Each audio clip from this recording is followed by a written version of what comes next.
Ji sir. So all are ready for the chapter number 4? Yes sir, chapter number 4 का revision करने वाले। तो मुझे एक क्वेरी आई है कि मैम आप टेस्ट योर नॉलेज के क्वेश्चन कब अपलोड करोगे। एक्चुअली मैं थोड़ा ये चैप्टर्स अपलोड कर दूँ, उसके बाद टेस्ट योर नॉलेज ही अपलोड करूँगी। मैंने पहले यही सोचा था कि not need uploading a series of revision series because so many lectures revisions available on YouTube, so why I but so many students send me a request that कि मेरी जो टेक्निक है that's the technique which is a very good technique because I am just putting down ना writing the, I am not just speaking the way. एक तो होता है क्या, मैंने आपको बोल दिया ये है और आपने सुन लिया। दूसरा, मैं आपको लिखवा रही हूँ कि इट इज़ इम्पोर्टेंट। तो मैं आपको पता है, मैं आपने पहले अगर लेक्चर देखे हैं तो आपने ये ट्रिक देखी होगी जहाँ मैं क्या करती हूँ, रेड एक ब्रैकेट गोला बनाती हूँ और उस रेड के अंदर जो होता है वो लिखती हूँ। जस्ट फॉर एग्जांपल, अगर मैं आपको ये इंस्पेक्शन वाला चैप्टर करवा रही हूँ तो मैं आपको बताऊँगी कि इंस्पेक्शन जो होता है वो इंस्पेक्शन के लिए आरओसी करता है। तो आरओसी कौन से ग्राउंड्स पर करता है, जो which is very very important. तो पता है, जब ये पूरे किताब से आपको आपका फोकस होता है उस गोले पर जाता है, उसके अंदर के कलर्स पर जाता है ना, तो it is a very beneficial for you because of I am writing, you are not only listening, also see that's the bracket, it's focusing on your eyes because colors attracts our eyes. तो you are seeing the particular, it is a things that कि नहीं, मुझे suggestions है कि नहीं आप एक काम करिए, अपलोड कर लीजिए बिकॉज दैट्स ये ब्रैकेट्स और ये सब कुछ और जो इंपॉर्टेंट चीज़ें जो आप बता रहे हो वो हमें क्या होगा ना, लास्ट डे के रिवीजन में बहुत ज़्यादा हेल्प करेगा। बट हाँ, लास्ट डे के रिवीजन में आपको इनके साथ साथ मॉड्यूल के क्वेश्चन भी रेफर करने हैं। मैं बहुत ही जल्दी मॉड्यूल के टेस्ट एंड नॉलेज के क्वेश्चन भी अपलोड कर दूंगी। बस आपको क्या करना है, आपको सिर्फ मुझे एक चीज़ देना है कि sir if you like it please like and subscribe my channel, share with the others so that कि मैनी ऑफ द स्टूडेंट्स इसका बेनिफिट ले सके। उन काफ़ी कंसाइज मैनर में मैं काफ़ी शॉर्ट टाइम में आपका सारा का सारा रिविज़न करवा रही हूँ। और सबसे बढ़िया बात आपको पता है यहाँ पर आपको क्या मिलेगी, मैंने सारी की सारी चीज़ें कवर करवा रखी है। मतलब ऐसा नहीं है कि मैंने एक वीडियो अपलोड किया है और बाद में कोई वीडियो अपलोड नहीं किया, एकदम सीरीज से प्रॉपर मैनर में सब कुछ अपलोड किया है। तो इसका बेनिफिट ये होगा ना कि आपको एक ही चैनल पे आकर उस पर्टिकुलर सब्जेक्ट का बेनिफिट पूरी तरीके से मिल जाएगा, कहीं और भटकने की ज़रूरत नहीं। यहाँ तक कि मैंने आपको एसएफएम का एक फॉर्मूला बुक डाल रखा है, वो फॉर्मूला बुक इतना बेनिफिशियल है ना, उसमें सारे के सारे फॉर्मूलाज कवर है ना, तो वो भी आपको देखनी चाहिए, वेरी वेरी बेनिफिशियल। ठीक है, अब एसएफएम के अगर मैं एक एक क्वेश्चन सॉल्व करवाती तो बहुत ज़्यादा लेंदी हो जाता, और मैं जानती हूँ कि for the last day purpose आपके लिए क्या ज़्यादा ज़रूरी है। I know very well, I understand. So मैंने क्या किया, मैंने उस फॉर्मूला बुक को अपलोड किया जिससे आप काफ़ी कम टाइम में पूरे के पूरे फॉर्मूलाज रिवाइज कर सके। और उसके साथ साथ मुझे पता है ऑडिट में आप सब कुछ पढ़ के जाएंगे, टेस्ट योर नॉलेज के क्वेश्चन नहीं पढ़ के जाएंगे, मैं इतनी आपको श्योरिटी देती हूँ। इसीलिए मैंने वो सब कुछ अपलोड किया है जिससे आप क्या कर सको, टेस्ट योर नॉलेज के क्वेश्चन को पढ़ लो, एटलीस्ट पढ़ लो, नहीं पढ़ना आप सुन लो, तो आपके माइंड में चीज़ें सेट हो जाएगी कि क्वेश्चन में क्या पूछा और कौन से सेक्शन, कौन कौन से काउंटिंग और ऑडिटिंग स्टैंडर्ड से हमें आंसर लिखना है। सो मैंने वो अपलोड किया, ओके। और यहाँ पर भी मैं टेस्ट योर नॉलेज के क्वेश्चन अपलोड करूँगी क्योंकि मैं जानती हूँ लॉ में आधों से ज़्यादा का माइंडसेट ये होता है कि चलो ठीक है ना, वैसा होता है, हमने पढ़ तो सब लिया पर क्वेश्चन प्रैक्टिस करनी है, एटलीस्ट मॉड्यूल के क्वेश्चन तो प्रैक्टिस कर लो, दैट इज़ और आई विल ट्राई बिकॉज मैंने ऑडिट में क्या किया है ना, ऑडिट में टेस्ट एंड नॉलेज के क्वेश्चंस कवर किए बिकॉज इलस्ट्रेशन बहुत कम है, इलस्ट्रेशन बहुत कम है ऑडिट में, बीच बीच में है तो है, ऐसा मैं मना नहीं करती हूँ कि नहीं है, फिर भी तो मैंने इसलिए क्या किया, उस चीज़ को जो है वो कवर किया। लेकिन लॉ में आई विल थिंकिंग दैट कि not only a test your knowledge question, also illustrations भी कवर कर दूँ। सो लेट्स सी क्या कवर होता है, मैं आपको वो बहुत ही जल्दी इन्फॉर्म कर दूंगी। लेकिन हाँ, आप इस लेक्चर के साथ रहिए। इंस्पेक्शन, इंक्वायरी एंड इन्वेस्टिगेशन वाला चैप्टर जो है वो हमें क्या बताता है, देखो बहुत सिंपल सा चैप्टर है। कैसे बहुत सिंपल है, सुनिएगा। सिंपल ऐसा है कि सबसे पहले इन्होंने हमसे कहा कि मैम 206 पता हमें क्या बताता है, ये कहता है power to call for information, inspector books and conduct inquiries. हाँ जी सर, पावर है किसके पास पता है, आरओसी के पास। आरओसी के पास पावर है कि आरओसी चाहे तो आपसे क्या करवा सकता है, बुक्स मंगवा सकता है और उस बुक्स को क्या कर सकता है, इंस्पेक्ट कर सकता है, उनकी इंक्वायरी कर सकता है। यस सर, तो देखो पावर क्या है, क्या पावर है उसके पास, पावर है कि furnish in writing all the information explanations and produce all such documents. तो power of the registrar to call the information explanations and documents, ठीक है। अब उनके पास ये पावर है कि अगर उन्हें लगता है कि राइटिंग में इंफॉर्मेशन एंड एक्सप्लेनेशंस प्रोड्यूस कर सकते हैं जो भी डॉक्यूमेंट्स उन्हें चाहिए, वो भी कितने टाइम में सर, जो भी रिजनेबल टाइम हो। अब टाइम यहाँ दे नहीं रखा है, वरना आरओसी जितने भी टाइम में आपसे जो बुक्स ऑफ अकाउंट्स मांगना चाहे मांग सकता है, ठीक है। तो भाई आरओसी हैव अ राइट, आपसे जो भी बुक्स चाहिए उसको, जो भी डॉक्यूमेंट्स चाहिए उसको, ठीक है। ठीक है sir. Duties of the company and its officer. Duty of the company and its officer. अब duty of the company and officer क्या है, और ध्यान रखना ना सिर्फ ऑफिसर एंड कंपनी की, बल्कि जो पास्ट ऑफिसर है, ठीक है। देखो सुनो, एक क्वेश्चन भी आता है एग्जाम में, बार बार घूमता है कि भाई साहब ये ऑफिसर है कंपनी के, और ये कंपनी के क्या है, ऑफिसर और एम्प्लॉई है, ठीक है। और ये जो है ना, ये पास्ट ऑफिसर और पास्ट एम्प्लॉई है। बताओ क्या इनकी भी लाइबिलिटी आती है? तो सर ये सेक्शन साफ साफ कहता है, इसलिए ध्यान रखना। तुम ये कहकर नहीं बच सकते हो कि मैं तो आज नहीं हूँ इस फर्म में इसलिए मैं इन्फॉर्मेशन नहीं दूंगा। तुमसे मांगी है, तुम्हें भी इन्फॉर्मेशन देनी पड़ेगी, तुम्हें भी बताना पड़ेगा, ठीक है। एडिशनल रिटर्न नोटिस में बाय द रजिस्ट्रार क्या होता है सर, हमने आपसे इन्फॉर्मेशन मांगी और हमें लगता है कि भाई साहब हमें और इन्फॉर्मेशन चाहिए। अगर हमें लगता है फॉर द इंस्पेक्शन पर्पज़, सुनो मैंने क्या बोला, फॉर द इंस्पेक्शन पर्पज़ मुझे लगता है कि हमें क्या चाहिए, फर्दर बुक्स और चाहिए। सुनो भाई सुनो, अगर हमें लगता है कि हमें फर्दर बुक्स और चाहिए तो फर्दर बुक्स के लिए हम आपको फिर से नोटिस भेज सकते हैं क्या? फिर से भेज रही हूँ मैं नोटिस, हाँ जी सर। ऐसा नहीं कि एक बार भेजा आप तुम्हारा कोई नोटिस हमें नहीं मिलेगा, आप तुम्हारा कोई नोटिस हमारे पास नहीं आएगा, नहीं होगा ऐसा। इफ़ नो इन्फॉर्मेशन और एक्सप्लेनेशन इज फर्निश, ठीक है। अब देखो होता क्या है ना, एडिशनल नोटिस आपने भेजा तो होता क्या है, कब एडिशनल नोटिस भेजते, कुछ कंडीशन से कहते हैं कि भाई साहब हमने आपको जो पहले वाला नोटिस भेजा ना, उसमें आपने नो इन्फॉर्मेशन, क्या हुआ, पहले वाले नोटिस में नो इन्फॉर्मेशन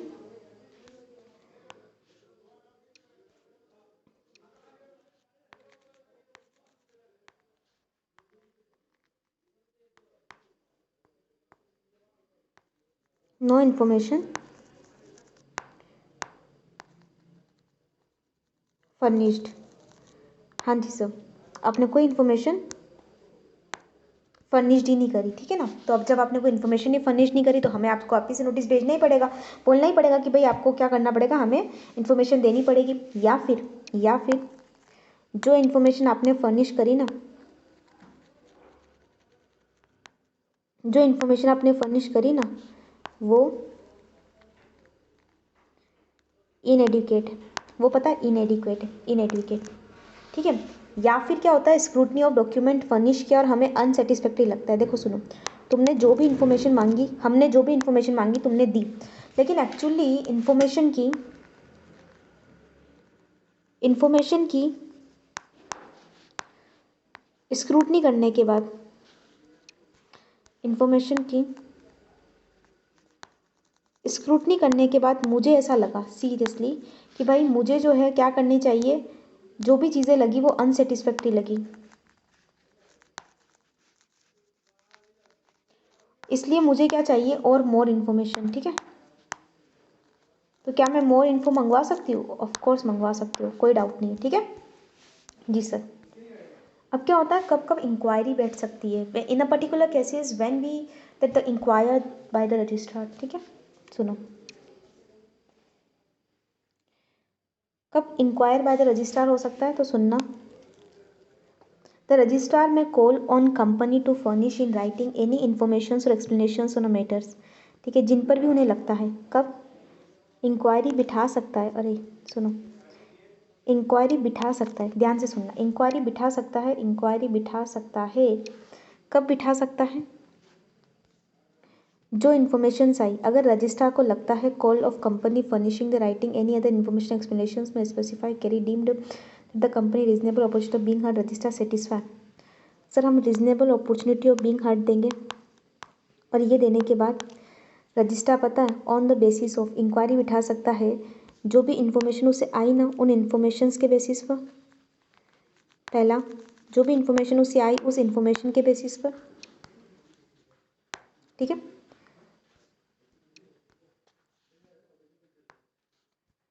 दूसरा, जो भी रिप्रेजेंटेशन किसने दिया है, any person that a business of company is being carried as a fraudulent और अनलॉफुल पर्पज, या फिर किसी पर्सन ने, पता है, मान लो ये पर्सन हमारा दुश्मन है, इसने बोला कि भाई ये बिजनेस जो है, इसने बता दिया कि ये बिजनेस जो है वो फ्रॉडुलेंट एंड अनलॉफुल मैनर में काम कर रहा है, ठीक है, अनलॉफुल मैनर में काम कर रहा है। देखो एक ऐसा होता है, कई बार कोई बिजनेस टेरर एक्टिविटीज़ कर रहा है, टेरर फंडिंग कर रहा है, टेरर फंडिंग से अपना बिजनेस रन कर रहा है, तो ऐसे में, ठीक है, तो फ्रॉडुलेंट अनलॉफुल या फिर ग्रीवेंसेस ऑफ इन्वेस्टर्स रिजोल्व नहीं हो रहे, ठीक है।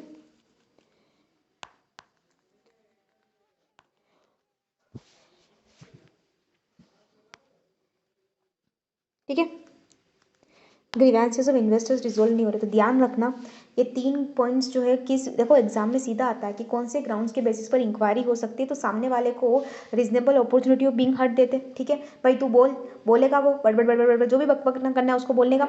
उसके बाद जो भी इन्फॉर्मेशन हमें मिली है या फिर जिस पर्सन ने हमें बोला है कि यार ये काम फ्रॉडुलेंट या अनलॉफुल मैनर में हो रहा है या फिर ग्रीवेंसेस ऑफ इन्वेस्टर्स रिजोल्व नहीं हो रहे, नॉट बीइंग एड्रेस, तो हम क्या कर सकते हैं, इंक्वायरी बिठा सकते हैं, ठीक है, हम इंक्वायरी बिठा सकते हैं। उसके अलावा 3 ग्राउंड्स और है, ये बात ध्यान रखना। क्या sir, registrar has to inform the company of the allegations made against in the return. अब क्या होता है, before calling the company to furnish in writing any information explanations and carry out the inquiry, the registrar shall to inform the company of the allegations against the writing in, ठीक है, return में। तो देखो sir, ये सारे allegations लगाने से पहले पता है क्या करेगा, जो आरओसी है ना, वो रिटर्न में कंपनी से पूछेगा क्या, कि बता भाई तेरे ऊपर ये एलिगेशन क्यों ना लगा है, ठीक है।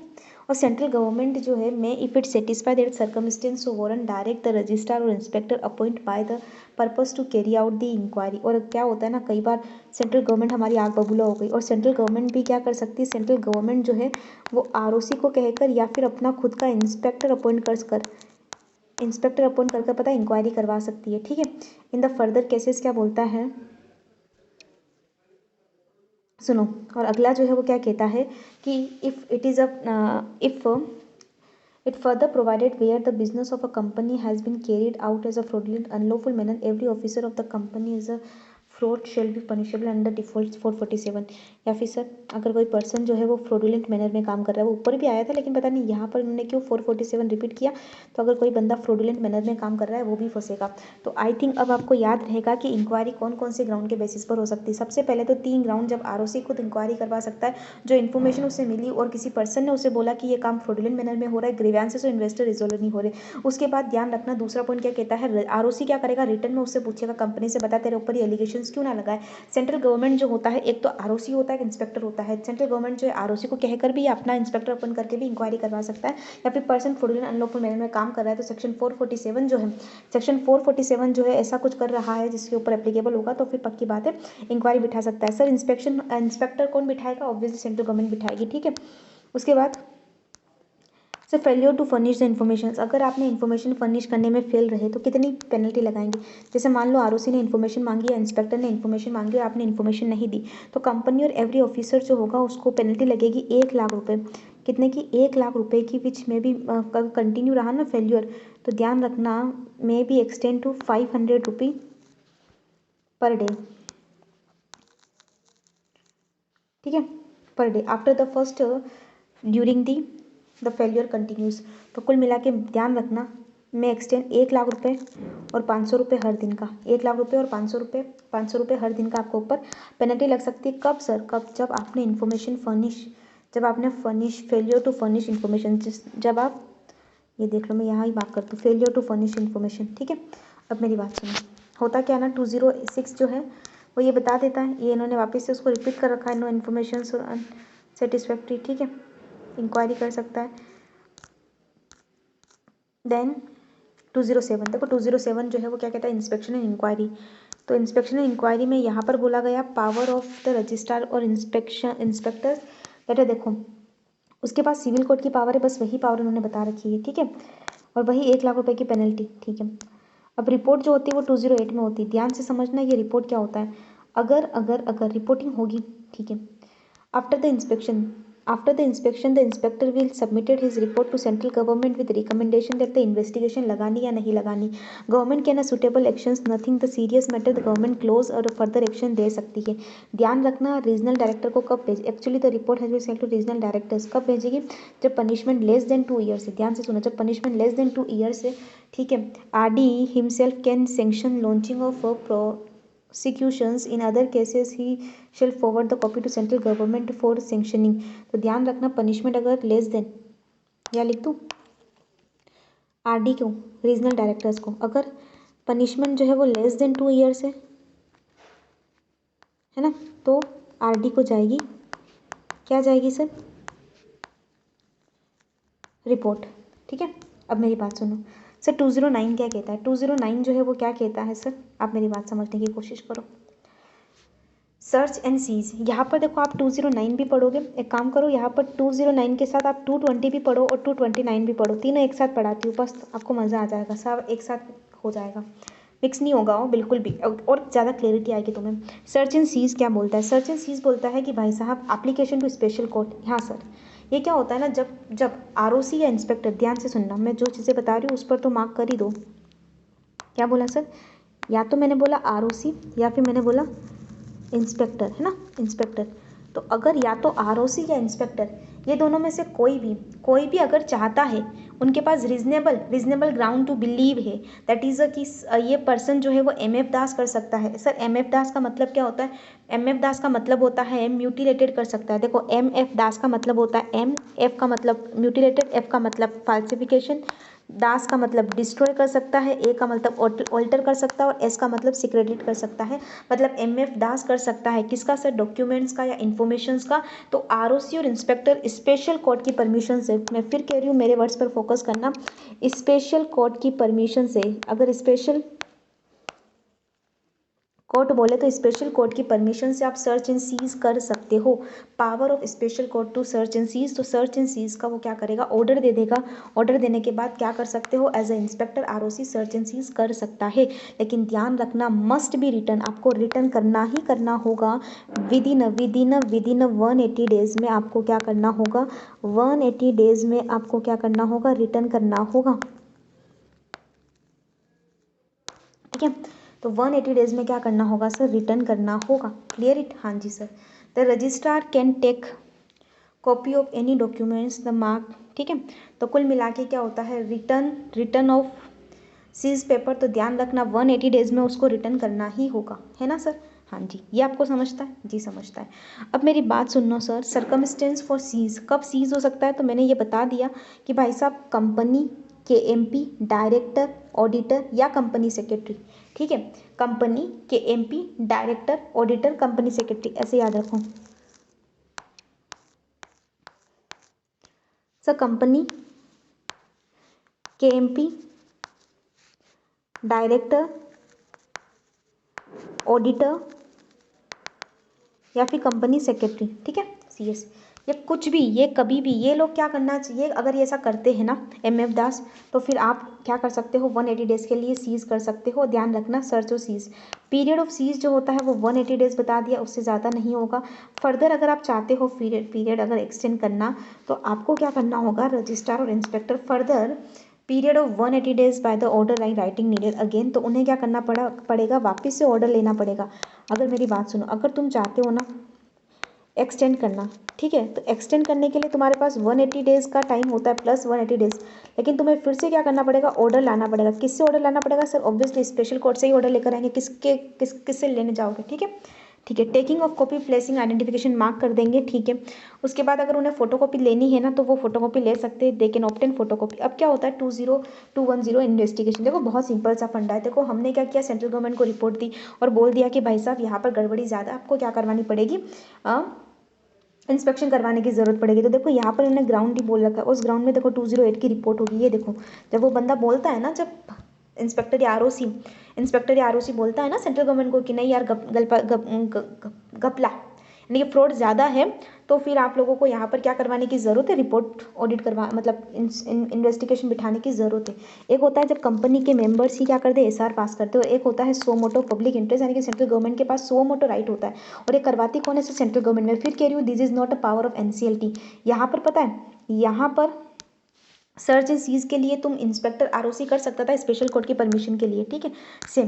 लेकिन यहाँ पर जो इन्वेस्टिगेशन बैठती है वो सेंट्रल गवर्नमेंट करवाती है, ठीक है, स्पेशल रिजोल्यूशन से एसआर पास करवा के। अगर कंपनी एसआर पास कर दी या 208 की रिपोर्ट या फिर हमने पब्लिक इंटरेस्ट में करना है, ठीक है। उसके बाद क्या होता है ना, देखो अपॉइंटमेंट ऑफ इंस्पेक्टर कर सकता है क्या, हाँ सर, 1 और मोर इंस्पेक्टर अपॉइंट कर सकता है, कौन, सेंट्रल गवर्नमेंट। अब देखना, अगर आप कंप्लेन करते हो तो आपको सिक्योरिटी पे करनी पड़ेगी अकॉर्डिंग टू कंपनी का टर्नओवर। कंपनी का टर्नओवर 50 करोड़ है, 10,000 रुपये रखने पड़ेंगे। 50 से 200 करोड़ है तो फिर आपको 15,000 रुपये रखने पड़ेंगे, और 200 से ज़्यादा है तो 25। ऐसे याद रखो, 10 15 25 आता है ना, 10 15 25, तो ध्यान रखना 50 करोड़, 50 से 200 और 200 से भी ज़्यादा, ठीक है। रिफंडिंग ऑफ सिक्योरिटी कब होती है, अगर ये प्रूफ हो जाता है, इन्वेस्टिगेशंस रिजल्ट्स इन प्रोसिक्यूशंस में चली जाती है इन्वेस्टिगेशंस, तो further the above referred security shall be refunded to the application if the investigation results in prosecution, ठीक है। अब सुनो सर, यहाँ पर एक सेक्शन 211 जो है वो कहता है एसएफआईओ के बारे में कि सर अब क्या होता है, सीरियस फ्रॉड इन्वेस्टिगेट अपॉइंट होता है, एसएफआईओ अपॉइंट होता है। एसएफआईओ के बारे में बता रखा है भाई कि हम उसको अपॉइंट करते हैं। अब देखो एसएफआईओ क्या करता है, इन्वेस्टिगेशन करता है। 212 में क्या करता है, इन्वेस्टिगेशन करता है। ग्राउंड्स मैंने आपको बताई दी है, या तो एसआर पास हुआ, 208 की रिपोर्ट, या फिर पब्लिक इंटरेस्ट, या फिर सेंट्रल गवर्नमेंट सो मोटो करवाना चाहती है, करवाती है, कोई दिक्कत नहीं है, ठीक है। उसके बाद क्या होता है ना, ये जो ऑफेंस होते हैं वो 447 में कवर होते हैं। और एसएफआईओ के ध्यान रखना, एसएफआईओ अगर पकड़ता है तो फिर वो नॉन बेलेबल होता है। नॉन बेलेबल का मतलब होता है बेल भूल जाना, और non bailable and cognizable. Cognizable का मतलब क्या होता है सर, कॉलर पकड़ के ले जाएंगे, ठीक है, ठीक है सर। नाउ और यह पता है वो पकड़ के ले जाता है, उसे 24 आवर में क्या करना पड़ता है, जुडिक्शियल मजिस्ट्रेट या मेट्रोपोलिटन मजिस्ट्रेट के सामने प्रेजेंट करना पड़ता है, ठीक है। और सबमिशन करना पड़ता है इंट्रीम या इन्वेस्टिगेशन रिपोर्ट सेंट्रल गवर्नमेंट को, ठीक है, सेंट्रल गवर्नमेंट को उसको सबमिट भी करनी पड़ती है रिपोर्ट। तो यहाँ पर बोला है assignment of investigations, assignments of investigation of SFIO bye CG. तो ये कब असाइन किया जाता है, ये केसेस बता दिए। अब उसके बाद क्या होता है, किसी भी पर्सन को डिटेन करके लाओगे, 24 आवर्स में मजिस्ट्रेट के सामने पेश करोगे, सेंट्रल गवर्नमेंट को रिपोर्ट करोगे। ये ऑफेंस जो होते हैं वो 447 के ऑफेंस आते हैं, जैसे कि कॉग्निजेबल और नॉन बेलेबल बोलते हैं, इसमें ऑफेंस कवर होते हैं 447 में, ठीक है। यस सर, सेक्शन 447 के ऑफेंस हो जाते हैं ये। उसके बाद तुम बेल वेल तो भूल ही जाओ, है ना, और 24 आवर में तुम्हें जुडिक्शन जो मजिस्ट्रेट के सामने पेश करना वो कर देंगे, ठीक है सर। अब देखो, अब आता है 213 की। सर वो तो बहुत कड़ी इन्वेस्टिगेशन है 212 में, तो 213 में आप हमें क्या बताओगे। यहाँ पर पता है ट्रिब्यूनल एक्शन लेता है। कब ट्रिब्यूनल एक्शन लेता है, जब क्या होता है ना, एसआर पास नहीं कर पा रही है, लेकिन कंपनी एसआर पास नहीं कर पा रही है, लेकिन अगर किसी कंपनी में शेयर कैपिटल है, ध्यान से सुनना, किसी कंपनी में शेयर कैपिटल है और वहाँ के 100 मेंबर और 1/10 ऑफ दी वोटिंग पावर रखने वाले, क्या बोला, 100 मेंबर्स और 1/10 ऑफ वोटिंग पावर रखने वाले, ठीक है। अगर ये लोग कह देते हैं तो ट्रिब्यूनल जो है वो एक्शन ले सकता है, ट्रिब्यूनल जो है वो एक्शन ले सकता है, ठीक है। अब क्या होता है, ट्रिब्यूनल ऑल्सो ले सकता है अगर किसी कंपनी में शेयर कैपिटल नहीं है। कब ले सकता है सर, अगर शेयर कैपिटल नहीं है तो यहाँ पर ये बोलते हैं कि 1/5 of the persons on the company register as a member. जो 1/5 मेंबर होते हैं, 1/5 मेंबर अगर बोल दे तो भी क्या हो सकता है, एक्शन लिया जा सकता है। अगर किसी कंपनी में क्या नहीं है, किसी कंपनी में शेयर कैपिटल नहीं है। लेकिन ग्राउंड्स क्या होने चाहिए, ग्राउंड्स के बारे में ये बहुत ज़्यादा थोड़ा है, उन्होंने बोला ग्राउंड्स होने चाहिए कि कंपनी जो है वो अनलॉफुल और फ्रॉडुलेंट मैनर में काम कर रही है, जैसा तुमने वहाँ पर ये 206 में भी पढ़ा था, वैसा का वैसा ही है। उसके अलावा दूसरा ग्राउंड्स जो होता है वो फ्रॉड और मिसफियरेंस कर रही है टुवर्ड्स द मेंबर्स के साथ मिसफियरेंस कर रही है, ठीक है। तीसरा जो है वो क्या है कि भाई साहब can not given information respect of affairs might be reasonable including the information relating calculation commission.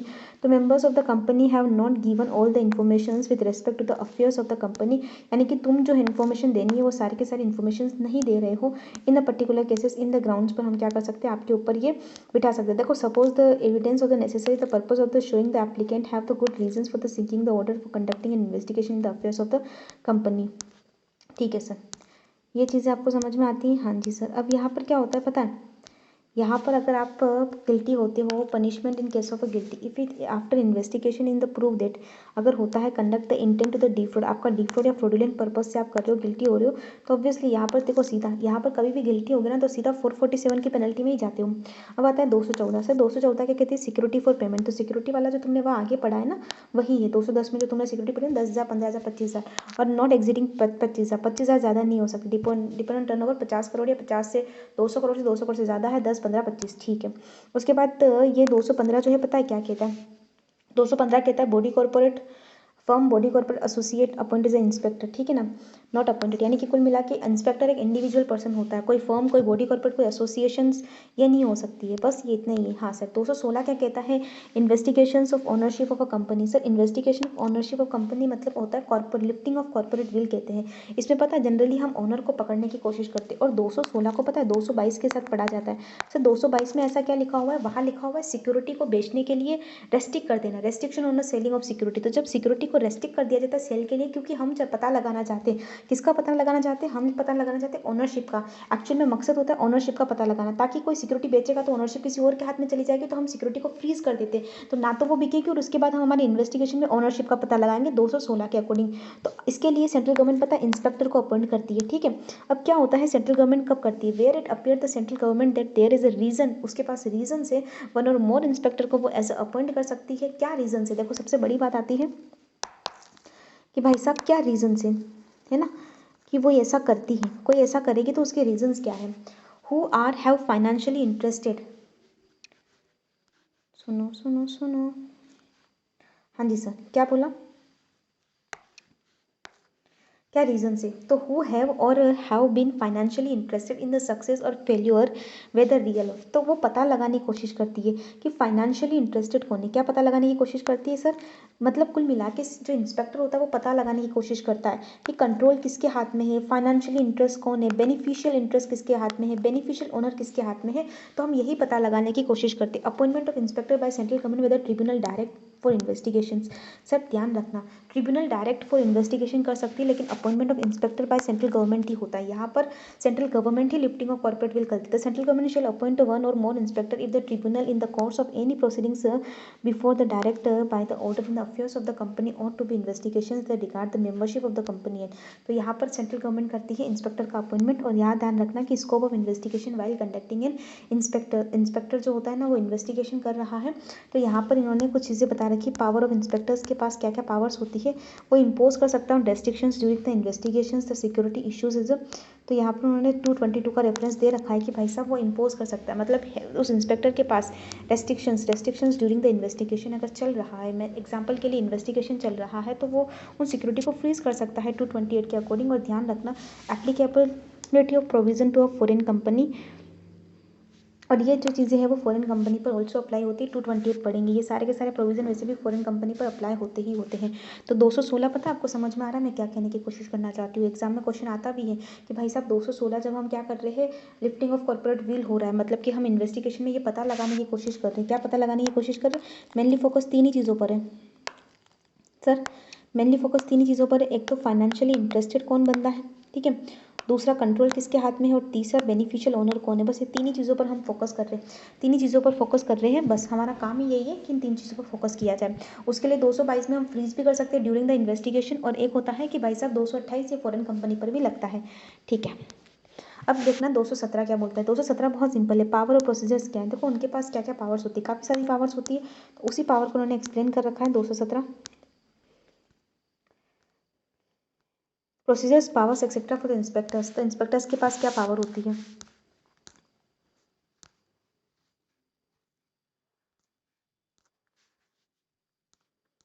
वही सिविल कोड की पावर तो है ही है, ठीक है, इसके अलावा दो तीन और दे रखा है, बस बाकी कुछ नहीं है। अब आ जाओ सर 218 क्या बोलता है, देखो एम्प्लॉय को प्रोटेक्शन मिलता है ड्यूरिंग दी इन्वेस्टिगेशन, जो है ना किसी भी एम्प्लॉय को डिमोट नहीं किया जाएगा, उसे निकाला नहीं जाएगा, लेकिन उसके लिए पता है इन्होंने बोल रखा है कि ड्यूरिंग द इन्वेस्टिगेशन कंपनी के अफेयर्स, अगर किसी भी तरीके से कंपनी इन्वेस्टिगेशन में जाती है तो एम्प्लॉय को हार्श नहीं किया जाएगा, ठीक है। तो इसका मतलब ना डिस्चार्ज किया जाएगा, ना सस्पेंड किया जाएगा, ना पनिश किया जाएगा, और नहीं उसको डिसएडवांटेज किया जाएगा, ठीक है।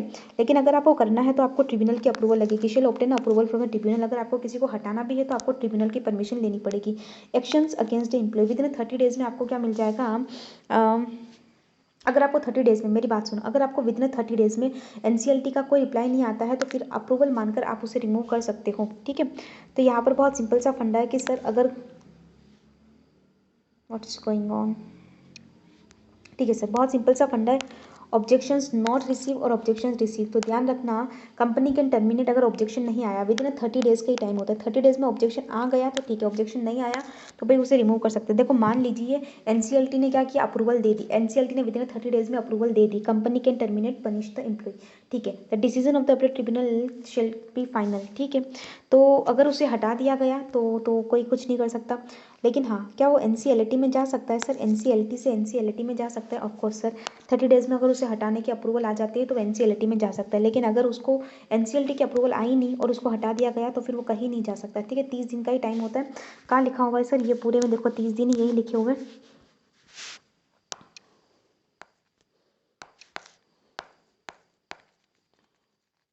ठीक है सर, ठीक है सर।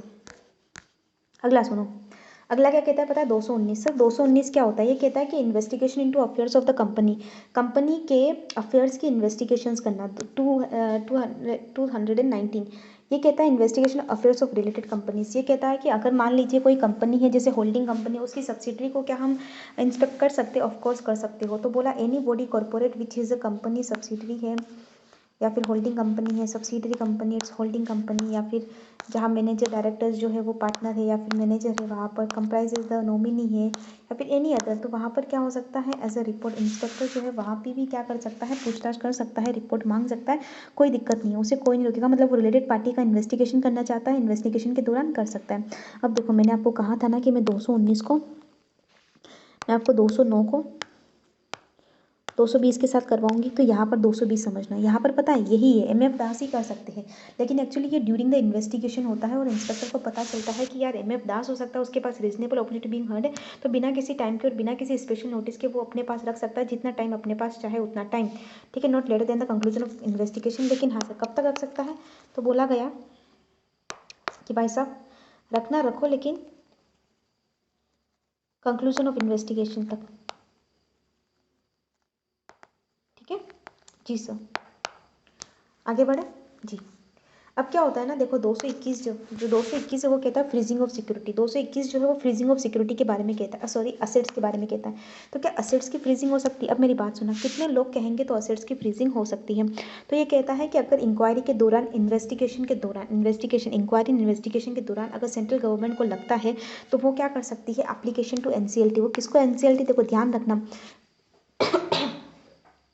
फ्रीजिंग कौन करेगा, एनसीएलटी करेगा। तो वो एनसीएलटी को एप्लीकेशन दे सकता है, कौन, सेंट्रल गवर्नमेंट, कि भाई साहब फ्रीजिंग कर लो। अगर उसके बाद ऐसा लगता है उसे, तो यहाँ reference made by the central government या फिर कंप्लेन बाय द मेंबर। अगर मेंबर कंप्लेन करेगा तो 244 की चाहिए। देखो 244 का मतलब क्या होता है, मेंबर कर रहा है तो सर 100 मेंबर्स कर ले, ठीक है, या फिर 1/10 ऑफ टोटल जो भी है नंबर ऑफ मेंबर्स, या फिर 1/10 ऑफ इशूड कैपिटल। और अगर कंपनी के पास शेयर कैपिटल नहीं है तो 1/5 of total number of members अगर कर दे तो 244 जब पढ़ेंगे ना तो और ज़्यादा क्लियर हो जाएगा।